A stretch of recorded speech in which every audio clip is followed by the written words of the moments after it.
Friend, I heard this is the year that you're going to start your content journey, but you may be feeling a little lost on where to start and what equipment you need, because I know I was. I watched video after video after video trying to figure out what I needed to film with, how to edit, lighting, audio, and listen. All that research became a second job. And y'all, I ended up spending way too much money trying to figure out the perfect setup. But friend, we're going to get you set up better than that. You can create quality content without breaking the bank and using some of the tools you already own, like your iPhone and your iPad. Let's get into it. All right, let's keep things simple. You really only need 4 things to get started: your iPhone, good audio, lighting, and stability. That's it. Now, I know what I'm about to say, you've probably heard this before, but I'm going to repeat it because it's actually true. Your iPhone camera is perfect to begin recording with. I started with my iPhone 13 Pro Max, and if your iPhone is a 12 or newer, you're good to go. Now, of course, the Pro models are going to have a little more to them. They have better lenses, they have stabilization, the zoom is better, and the newer models have the option to record in ProRes if that's something that you're interested in, but it's definitely not required. But trust me when I say this, a Pro iPhone is not required for you to start filming content.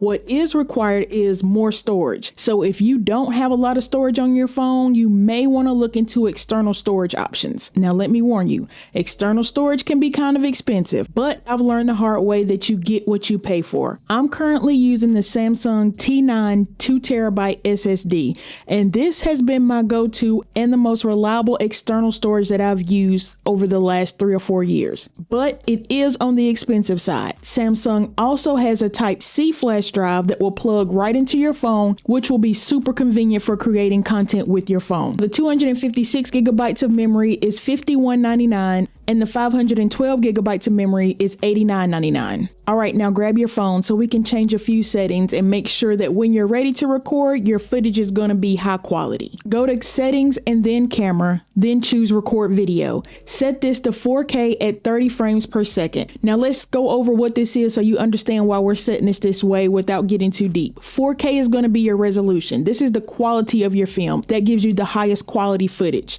Your 30 frames per second, this is the amount of frames that are shown in a minute. 24 frames per second and 30 frames per second are what look like the natural eye. We're going with 30 because it's a nice medium in between 24 frames per second and 60 frames per second. Now, if you're shooting for your slow motion, you want to make sure that you're shooting in 60 frames per second because it gives you room to slow the footage down. 4K also gives you room to crop in while editing without losing the quality of your footage, but we'll get more into that later. 30 frames per second not only keeps it natural, it also saves storage space. And I'm going to insert a screenshot here of my other camera settings so you can use it as a reference. And since you're new to content creating, I suggest avoiding shooting in ProRes. It's going to take up a lot of storage and it's not really necessary at this point. Just make sure your grid is turned on. This will help you make sure everything is centered when you're filming. When you're filming, hold your finger on your face until you see AEAF lock. This locks the exposure and your focus. If you don't do this, your brightness will keep shifting every time you move your hands. This next one may sound a little obvious, but make sure you keep your lens clean. When you have fingerprints on your lens, it makes the footage look a little hazy. So I try to make it a habit to clean my lens off before I start recording each time. And I know using the front camera is easier and it just feels more comfortable. But if you want a crispy and clean look, you're going to have to use your back camera. And since we're using the iPhone and iPad for content, you can use your iPad for a monitor for your iPhone. All you have to do is download the iPad Mirror app on both of your devices, and you can mirror your iPhone to your iPad to see what you're recording. When you have the iPad Mirror app open on both devices, you're going to select the local cast icon in the center, and this should bring up your devices, and you select the iPad that you're going to use and then start broadcast. And once you're done recording, open the iPad Mirror app back up on your phone, and there's a disconnect option on the toolbar, and you're going to select that and stop broadcast.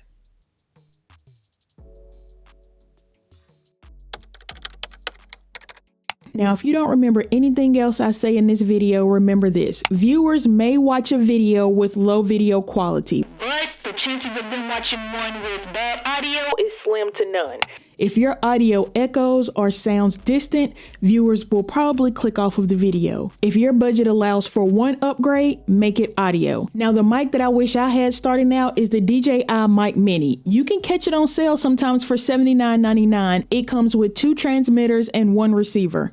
The receiver has a USB-C adapter, so it plugs right into your phone, and the noise cancellation on this mic, chef's kiss. This mic is plug and go and it's perfect for beginners. All you have to do is slide the attachment onto the bottom of the transmitter and then plug it into your phone. When you are filming, lighting is everything. This is what elevates the quality of your content. But before you buy anything, try using a window. Sit facing the window. If the window's behind you, it'll give you a silhouette. If it's beside of you, it's going to give you a half cast on your face, which is going to create a shadow. But when you face the window, you'll get a clean, soft light. Now, for those who are going to be 5 to 9 creators like me, you may need to invest in some lighting. I have a few recommendations that are perfect for starting out that definitely won't break the bank. This selfie light clips right onto your phone, so it's a great space saver. It's rechargeable and it has 3 temperature modes, so you can select the right light for your skin tone. You can get this one for $18.99. I started off with the Mount Dog soft light and I've been using this light for years. In fact, I still have it mounted over my recording desk. This light has been perfect because it comes with the remote and you can use the remote to dim the light. Not only that, this light is tricolored, so you can choose between cold, white, and warm yellow, and you get all of that for $49.99. I also purchased this nice VD set of lights and I still use one as my light now. They're dimmable and bicolor. This set comes with 2 tripods and it has phone holders, and you get all of that for $49.99. Now, the placement of your lights is everything. I have a 3-point light setup. Let me turn everything off and then we can add the lights in and I can show you how they make a change. All right, now the first light that we're going to turn on is going to be the key light, and this is your strongest light. This is the light that I have. It's behind my camera, a little above it, and it's angled down towards me. This one sits in my corner at all times. Now, your key light is the light that you're going to use to light your subject or your focal point, which is me, and it's going to be your strongest light. In addition to the key light, I also have a fill light. I'm going to turn that one on now.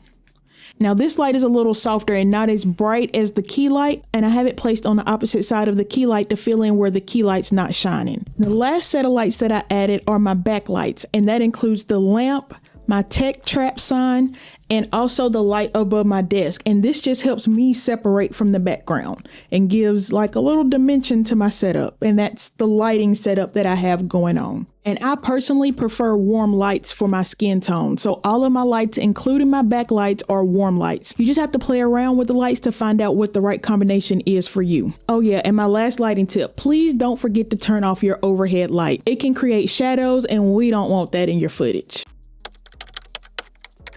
One thing we're not going to have in our content is shaky footage, so a simple tripod is a must. Even a small desk tripod would work. Now, this 64-inch tripod from Linksheet is stable and it's height adjustable. It will allow you to get as low or as high as you need to catch your content. And you can even use it to film top-down shots. Now, this tripod is currently $29.98. Now, for overhead shots, this Positive overhead camera mount is perfect for starting out and getting desk shots. This is the mount that you would use if you're filming your Playing with Me's or showing any iPad tips that you want to share.